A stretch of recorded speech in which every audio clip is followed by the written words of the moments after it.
Hello everyone and welcome back to my channel. Today I will be flying out the Grumman F7F-1 Tigercat. The F7F was a part of the United States Navy Marine Corps. There were 364 Tigercats produced between 1943 and 1946. This aircraft was the first twin-engine fighter ordered in large quantities and was also the first carrier aircraft to incorporate tricycle landing gear. Except the F7F was actually shown to be not the greatest for carrier operations due to its size, poor tailhook design, and was just overall too powerful for the carrier. After that was shown, it became a land-based fighter. That means it's not on an aircraft carrier anymore and doesn't do any more operations on a carrier. It was still a part of the US Navy and Marine Corps but just took off and landed on land. The Tigercat was delivered too late to see combat in World War II, but was able to see combat in the Korean War that started on June 25, 1950. This aircraft only has 2 confirmed air-to-air kills, both being PO-2 biplanes during the Korean War. In the Korean War, the Tigercat was mainly used as a ground attacker, night fighter, and was used in reconnaissance and utility missions. Anyway, that's enough of me talking. Here is me flying the F7F-1 Tigercat. As I'm looking around me for enemies, I see an F8F Bearcat, so I'm going to head towards him. I'm going to use the forward slip technique, which is opposite aileron and opposite rudder. That will help me hold a certain airspeed and make me descend a lot quicker. But of course, it all depends on how low your nose is. As I'm diving down to hopefully try and kill the Bearcat, I see that my teammate sets him on fire, so I'm going to pull back up to not steal him. I still want to climb around to see what this Bearcat's doing, and then I see my teammate kamikaze into another aircraft. Once the Bearcat's fire goes out, I'm going to go down and kill him because technically he's still causing a ruckus.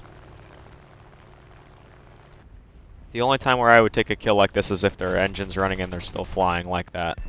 And now with all the speed and energy I just gained, I'm going to climb back up to altitude. I'm looking around me, always being aware of my surroundings to make sure that there are no enemies nearby. Now I see an HE-162 that looks like a pretty good target to boom and zoom. I'm going to start my dive, fire here, get a hit, and then just a couple hundred feet later, hit him again, severe damage, and set him on fire. Now we're going to climb back up again and then dive to boom and zoom. Unfortunately, I was not able to save my teammate.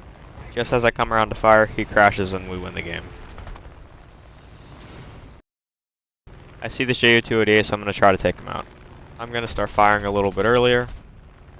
He tries to maneuver out of the way. I rip his flap off and hit him a couple times on his wingtip. Now I'm going to dive away because I don't want to get hit by his back gunners. I'm following behind him just to see where he's going. He starts turning in towards me, which is great. I fire. As we're in the dive, I fire again. Get a crit, give him a fuel and oil leak.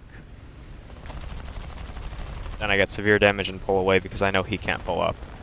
Of course my vulture of a teammate tries to steal him, but thankfully he's not able to.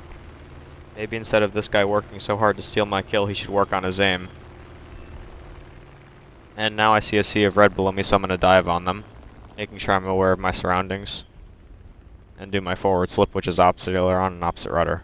I've decided that I'm going to try and kill the Spitfire, but I need to make sure that I stay above him. I start firing, get severe damage, and rip his wing off. I got a little bit greedy here, but thankfully we both missed each other. And now I'm going to climb back up to altitude with all my speed and energy I just gained. I'm always looking around me. As I'm coming back around, I'm going to dump my flaps to tighten up my turn. Fire at the Spitfire. And of course he bails out so I don't get the kill. Now I'm going to climb back up to altitude with all the speed and energy I just gained. I'm making sure to also always be looking around me. And now I see a Tempest below me, so I'm going to raise my nose to climb higher. As I level out, he turns in towards me and I dive on him.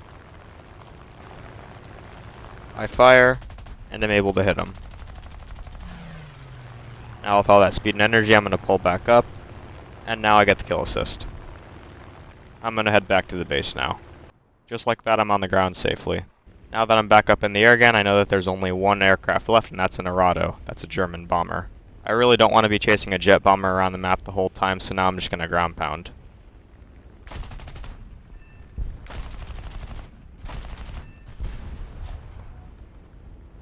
I'm trying to tell my teammate to ground pound with me so we can speed this up. He's returning back to the airfield now, so I'm just going to keep ground pounding.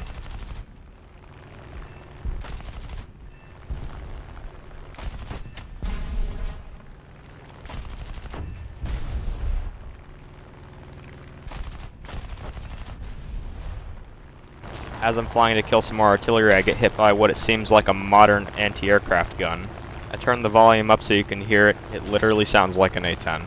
I call my one teammate to help me kill ground, but of course he thinks it's a good idea for us to just lose after I've just carried the team. My teammate and the enemy have just made a truce to not kill each other, but of course the enemy is winning, so I'm trying to get my teammate to help me kill ground so we can win. The enemy bomber is doing absolutely nothing except flying in God knows where. If you're ever flying a bomber and you're the only one left on your team and know that you're not going to accomplish anything, please just fly back to your airfield, land, and bail out. It won't count as a death on your service record. You're also wasting your time and everybody else's time. I didn't mean to say this in all chat, but I'm just basically telling my teammate to help me kill ground because all he's doing is trying to bomb a base, and I know that's not going to help us win fast enough. Now we have 2.5 minutes left. And just as I land with my luck, my one and only teammate dies to anti-aircraft. I already know it's over because there's only 1 minute left, and I know I'm not going to be able to make it back to the battlefield. And just like that, we lose the game because my teammate wanted to do what he wanted to do. Thank you everybody for watching, and I hope you enjoyed my video. If anyone has any suggestions on what aircraft I should fly next, please leave it in the comment section down below, and I would be happy to fly that aircraft.